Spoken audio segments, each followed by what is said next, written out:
الحمد لله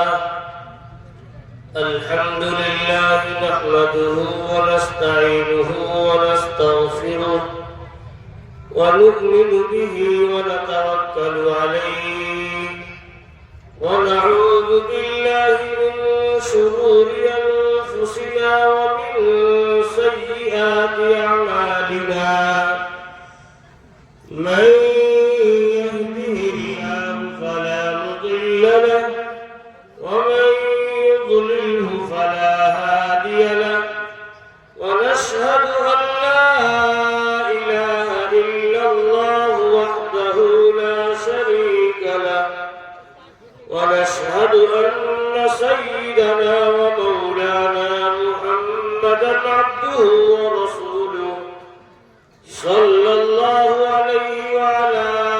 آله وأصحابه وبارك وسلم تسليما كثيرا كثيرا أما بعد فأعوذ بالله من الشيطان الرجيم بسم الله الرحمن الرحيم وما يستوي الأعمى والبصير ولا الظلمات ولا النور ولا الظل ولا الحرور وما يستوي الأحياء والأموات صدق الله مولانا العظيم وقال حبيبنا صلى الله عليه وسلم خيركم من تعلم القرآن وعلمه أو كما قال حبيبنا صلى الله عليه وسلم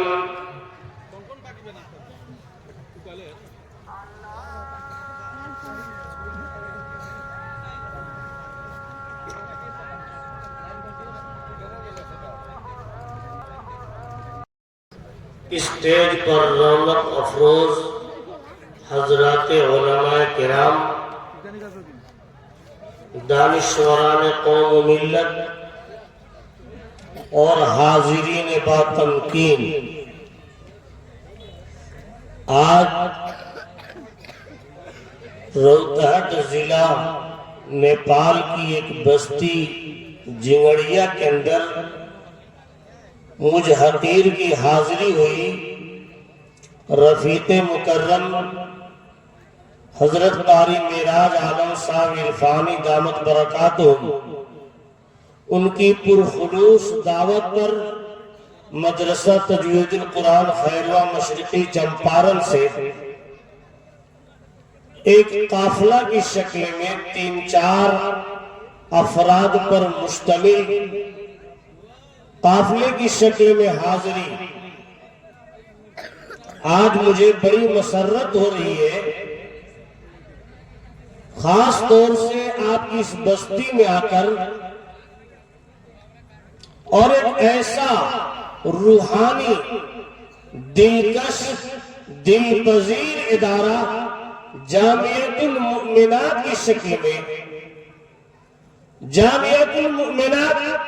یہ اپنے آپ میں ایک ممتاز نام سے موسوم ہے کہ جامعۃ المؤمنات مومنہ کو اکٹھا کرنے کی جگہ، تو اس میں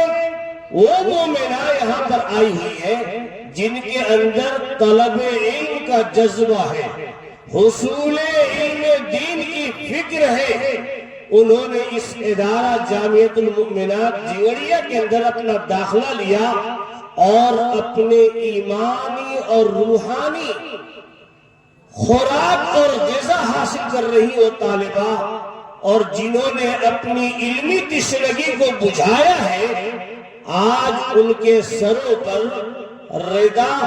کہ چادر اڑھائی جائے گی اس بات کی کہ اب ان طالبوں نے ان ایمان کے خزانہ کو اپنے دل میں رکھنے والی ان مومنات نے بہت فنون سے اپنے آپ کو فیضیاب کیا ہے اور اپنے آپ کو اس علم سے اپنے آپ کو مزین کیا ہے۔ دوستو، اس جلسہ کے اندر قاری معراج عالم صاحب عرفانی دامت برکاتہم ان کے برادران نے بڑی بڑی مقتدر شخصیات کو مدعو کیا ہے۔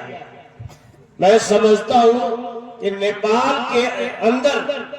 تمام لوگوں کو ان کا مشکور اور ممنون ہونا چاہیے کہ جنہوں نے بحر العلوم جیسی شخصیات کو، صحیح بات یہ ہے کہ ہم لوگ سامع کی حیثیت سے آئے ہیں کیونکہ جن کا نام نامی اسم گرامی حضرت مولانا عبدالعلی فاروقی صاحب دامت برکاتہم العالیہ، ان کا خاندانی اعتبار سے، علمی اعتبار سے شجرہ بہت ہی اعلیٰ ہے، بہت ہی قیمتی شخصیت ہماری سے نیپال میں آئی ہے کہ ان حضرات کے استقبال کرنا پورے نیپال والوں پر ایک اہم ذمہ داری ہے۔ ہمارا اور آپ کا ایمان واقعی میں اگر بیدار ہے تو پھر ہم سبوں کو جہاں کہیں بھی ہو ہر ایک کو آنا چاہیے کہ آج ہمارے اتنے بڑے بڑے مہمان حضرت مولانا محمد خالد ندوی غازی پوری دامت برکاتہم اور حضرت مولانا عبدالرب محمد نفیس صاحب جو اسٹیج پر جو بینر دیکھا میں نے تو یقیناً ان حضرات کا احترام اور بلکہ میں اپنے آپ کو اس جلسہ کا مقدمہ اور تمہید سمجھتا ہوں کہ ان حضرات پر جتنا بولا جائے کم ہے، اس لیے علم کی اس معراج پر پہنچی ہوئی شخصیات کو انہوں نے مدعو کیا ہے کہ جن کا خطاب پورے ملک کے لیے، عوام کے لیے، قوم و ملت کے لیے ایک سرمایہ کی حیثیت رکھا کرتی ہے اور وہ انسانی قلوب میں انقلاب برپا کرنے کی صلاحیت رکھا کرتی ہے، ایسی شخصیات کو انہوں نے مدعو کیا ہے۔ اس لیے میں اس بستی اور علاقے کے آئے ہوئے ماشاءاللہ بہت خوشی کی بات ہے کہ ہم سب کے بیچ چھیتر نمبر 4 کھا کے بدھائک جناب ابوالکلام آزاد عرف پھول بابو صاحب تشریف لا چکے ہیں، اور اسی طرح سے آپ حضرات کے سامنے ہمارے علاقے کے بہت سارے لوگ بھی تشریف لائیں گے دھیرے دھیرے۔ آپ حضرات سے میری گزارش ہے کہ آپ حضرات ادھر ادھر نہ بھٹکیں اور خدا کے واسطے جلد سے جلد پنڈال کو پر کریں۔ چنانچہ اسی طریقے سے اس عظیم الشان اور باوقار مجلس کی نظامت جس ذات عالی کے سپرد کی گئی ہے اور رفیق مکرم حضرت مولانا قاری محمد حنیف صاحب ندوی دامت برکاتہم جو چتون کے اندر بہت ہی بڑا ادارہ چلاتے ہیں اور نیپال کے اندر ان کی بہت ساری خدمات ہیں، اور ان حضرات کر مجھے ایسا لگتا ہے کہ مدرسہ تجوید القرآن خیروا کا وہ ابتدائی زمانہ مجھے یاد آ رہا ہے کہ آج وہ ہمارے تمام دوست و احباب یہاں موجود ہیں جن کے ساتھ کبھی طالب علمانہ زندگی ہماری گزرا کرتی تھی، آج ان کی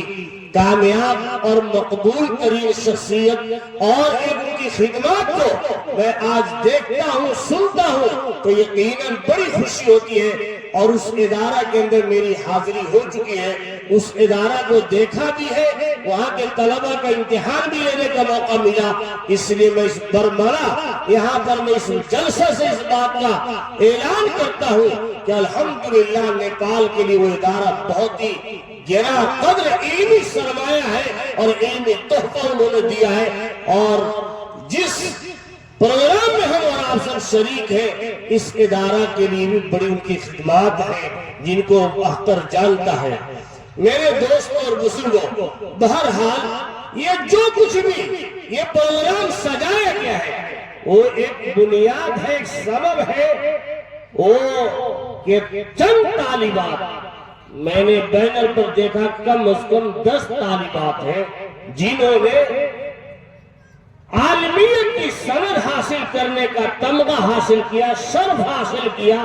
یقیناً ان تمام طالبات کے ماں باپ سب قابل مبارکباد ہیں، کیونکہ انہوں نے اللہ کے رسول جناب محمد الرسول اللہ صلی اللہ علیہ وسلم کے اس ارشاد پر عمل کیا، اغدو عالما او متعلما او مستمعا او محبا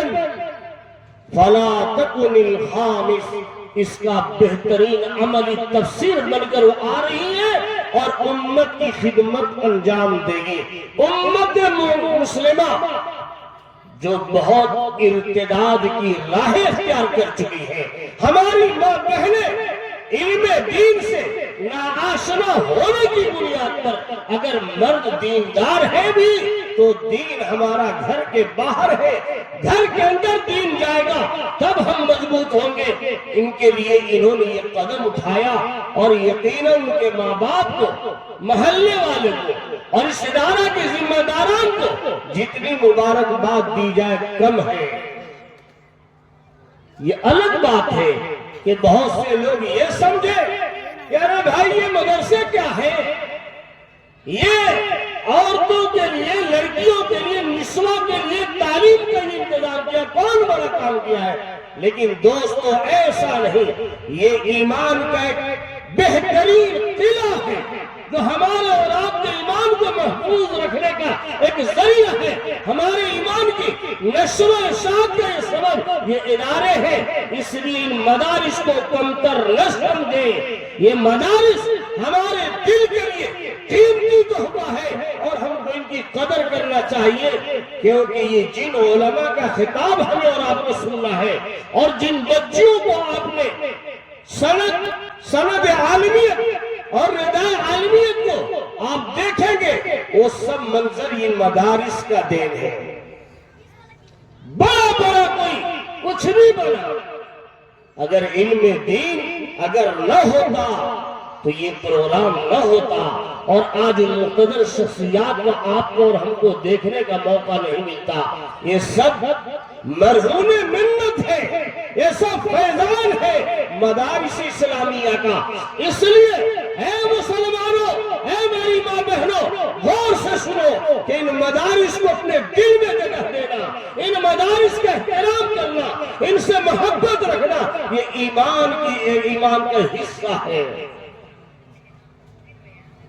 اس لیے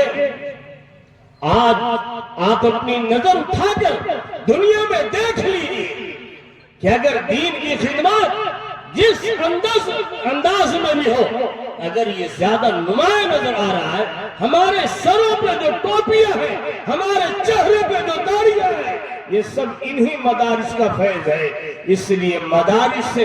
محبت رکھنا یہ ایمان کا ہمارا مضبوط رشتہ بڑھاتا ہے۔ اگر ہم نے ان مدارس سے کاٹا اپنے آپ کو، ہم نے اپنی نسلوں کو کاٹ لیا، تو سمجھ لیجئے کہ ہم ارتداد کے دہانے پہ چلے جائیں گے، ہماری نسلیں تباہ ہو جائیں گی۔ اس لیے اگر ہم اپنی نسلوں کی حفاظت چاہتے ہیں، اگر ہم یہ چاہتے ہیں کہ ہمارا ملک ایمان کا بہترین سرچشمہ بنے، ہمارے گھروں میں قرآن اور حدیث کی فضائل پوچھے، ان کی آوازیں ہمارے کانوں سے ٹکرائے، تو پھر ہمیں مدارس سے محبت رکھنا ہوگا۔ مدارس کو ایک پودا سمجھ کر، ایک بہت ہی قیمتی سرمایہ سمجھ کر، اسلام کا ایک پودا سمجھ کر اس کو پانی دینا ہوگا، اس کی آب پاشی کرنی ہوگی، اس کو سیراب کرنا ہوگا، تب ہماری آنے والی نسلوں کا ایمان باقی رہے گا۔ اس لیے میرے دوستوں، اب بات کہاں سے شروع کی جائے؟ میں بہت پریشان تھا، اچانک مجھے مدعو کر دیا گیا، تو میری نظر قرآنی آیات میں جب جا رہی تھی تو میں نے جس آیت کا انتخاب کیا، وَمَا يَسْتَوِي الْأَعْمَى وَالْبَصِيرُ، قرآن نے کہا ایسی مثال دے کر جو ہر انسان کو سمجھ میں آ جائے، کسی منطق اور فلسفہ کی ضرورت نہیں، کسی بہت دماغ لگانے کی ضرورت نہیں، عام فہم مثال دیا، لوگوں کو سمجھایا کہ اے مثالوں بتلاؤ ایک آدمی اندھا ہو، ایک آدمی آنکھ والا ہو، آنکھ والا اور یہ اندھا دونوں برابر نہیں ہو سکتے۔ اس کے لیے کس فلسفہ کی ضرورت ہے؟ اس کے لیے کس دماغ کی ضرورت ہے؟ ایسی بات بتلائی جو ہر ایک کو سمجھ میں آ جائے۔ وَمَا يَسْتَوِي الْأَعْمَى وَالْبَصِيرُ، آنکھ والا اور بے آنکھ والا، نابینا اور بینا، یہ دونوں برابر نہیں ہو سکتے۔ پھر آگے آیات میں اور بھی مثال کو کھولا اللہ نے اور فرمایا کہ وَلَا الظُّلُمَاتُ وَلَا النُّورُ، فرمایا کہ روشنی اور تاریکی یہ دونوں کبھی برابر نہیں ہو سکتی۔ ابھی اندھیرا چھا جائے، ہر ایک کا دل مرجھا جائے گا، پسمردگی چھا جائے گی، اور آدمی فوراً کہے گا بھائی لائٹ کا انتظام کرو، لائٹ جلاؤ۔ کیوں؟ اس لیے کہ سماج اس بات کو چاہتا ہے کہ روشنی میں رہے، اندھیرا کسی کو پسند نہیں۔ تو اللہ نے فرمایا کہ اندھیرا، تاریکی اور روشنی یہ دونوں برابر نہیں ہو سکتی۔ وَلَا الظِّلُّ وَلَا الْحَرُورُ، آگے اللہ نے فرمایا کہ سایہ اور دھوپ یہ دونوں برابر نہیں ہو سکتے۔ میرے دوستو، یہ سایہ، دھوپ، یہ گرمی، یہ سردی، یہ سب یہ فرق ہر انسان محسوس کرتا ہے۔ فرمایا کہ جس طریقے سے ایک اندھا اور ایک آنکھ والا یہ دونوں برابر نہیں ہو سکتے، جس طریقے سے ظلمت اور نور یہ دونوں ایک نہیں ہو سکتی، جس طریقے سے دھوپ اور سایہ یہ برابر نہیں ہو سکتے، کہا کہ اسی طریقے سے ایک پڑھا لکھا انسان اور ایک ان پڑھ انسان یہ بھی دونوں برابر نہیں ہو سکتے۔ پڑھا لکھا انسان یہ آنکھ والا ہے، جو ان پڑھ ہے، جس نے قرآن کو نہیں جانا، جس نے اللہ اس کے رسول کو نہیں جانا، علم سے ناشنا ہے۔ قرآن یہ کہتا ہے، اللہ یہ فرما رہا ہے کہ وہ اندھا ہے۔ کون انسان ہے جو اپنے آپ کو اندھا ہونا گوارا کرے گا؟ نہیں، بلکہ علم ہر شخص چاہتا ہے۔ علم ایک روشنی ہے، جہالت ایک تاریکی ہے، اس لیے جہالت کی تاریکی سے نکلنا ہے تو علم چاہیے، اور علم کے لیے استاد چاہیے، اور یہ علم اللہ نے اپنی طرف سے چلایا۔ سب سے پہلا، سب سے بڑا عالم اللہ ہے۔ اللہ انک انت العلیم الحکیم، کئی فرمایا وَأَنَّ اللَّهَ عَلَّامُ الْغُيُوبِ، غیب کی باتوں کو سب سے زیادہ جاننے والا اللہ ہے۔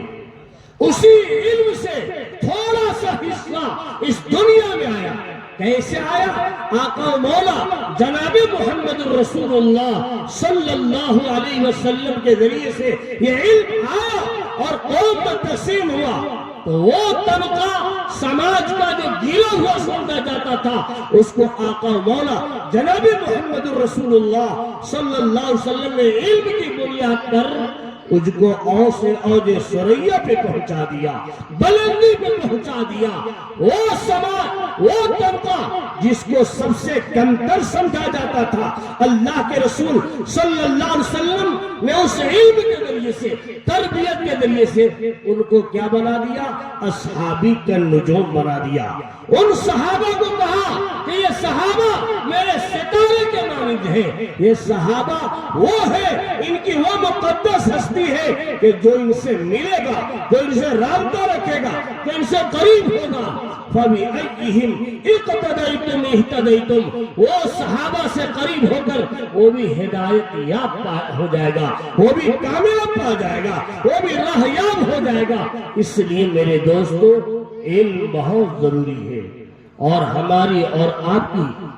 پوری انسانیت کی جو بنیاد ہے عظمت کی، وہ علم ہے. اللہ نے فرشتوں سے یہ کہا تھا بطور مشورہ، وَإِذْ قَالَ رَبُّكَ لِلْمَلَائِكَةِ إِنِّي جَاعِلٌ فِي الْأَرْضِ خَلِيفَةً. اس وقت کو یاد کرو جبکہ فرشتوں سے رب نے کہا تھا کہ میں دنیا میں اپنا نائب اور خلیفہ بنانا چاہتا ہوں. ان فرشتوں نے کہا تھا قَالُوا وَتَجْعَلُ فِيهَا مَن يُفْسِدُ فِيهَا وَيَسْفِكُ الدِّمَاءَ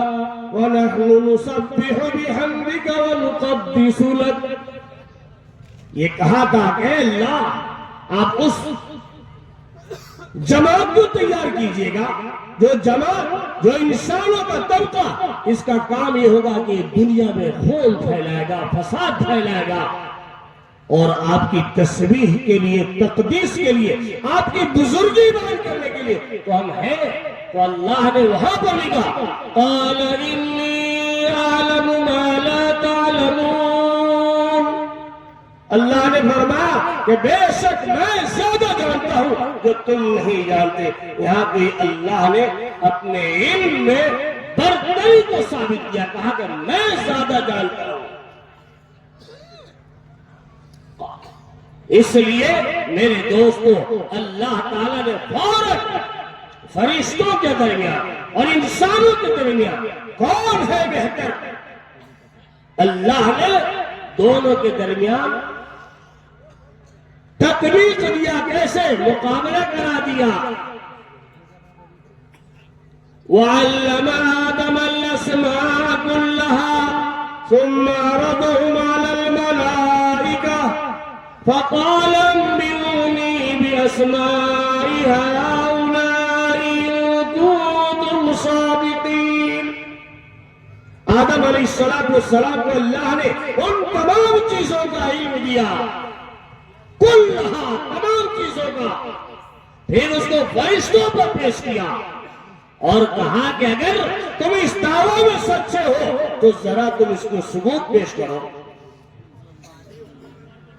لیکن فرشتوں نے اپنی عجز کا، اپنی کمائی کا احساس اور برملا اعلان کیا. کیا کہا؟ قالوا سبحانك لا علم لنا الا ما علمتنا انك انت العليم الحكيم. ان تمام فرشتوں نے کہا اے اللہ ہم آپ کی پاکی بیان کرتے ہیں، ہمارے پاس صرف اتنا علم ہے. بھائی باہر سے جو حضرات آئے ہوئے ہیں ان سے میری گزارش ہے کہ اگر کھانا سے آپ فارغ ہو گئے ہیں تو خدا کے واسطے پنڈال میں تشریف لائیں. اور میں بہت شکریہ ادا کرتا ہوں اپنے علاقہ پرہری کاریالے اور اپنے پرہری جوان کو جو ہمارے سرکشا کے لیے آپ حضرات کے سامنے لگے ہوئے ہیں، میں ان کا بھی شکریہ ادا کرتا ہوں. میرے دوستو اس لیے علم حاصل کرنا یہ وقت کا سب سے اہم تقاضا ہے، اور ہم سبوں کو عالم بننا، حافظ بننا، اپنے بچوں کو، اپنی بچیوں کو حافظہ بنانا، عالمہ بنانا یہ وقت کا سب سے اہم تقاضا ہے. میں اپنی بات کو انہی چند باتوں پر اپنی بات ختم کرتا ہوں. وآخر دعوانا الحمدللہ.